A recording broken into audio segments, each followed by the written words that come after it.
Hi everyone, I'm out here with the brand new Mavic 3 Pro. The sun is about to set. I've only got a few minutes to film. Let's get in the air and grab some amazing footage with this incredible drone.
So my first impressions of the Mavic 3 Pro are excellent.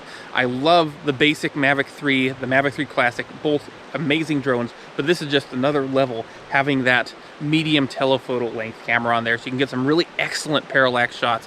It seems to deliver great image quality, at least from what I'm seeing on the screen of the controller. And speaking of the controller that comes bundled in the Fly More kit is fantastic. It really is a great experience controlling the drone. Really smooth flight.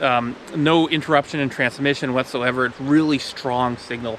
And I'm just overall super impressed, at least with what I've seen so far in my brief time with the Mavic 3 Pro. And I'm really excited to see what else I can capture with this amazing drone. Anyway, thanks for watching, and I'll see you all again next time. Bye!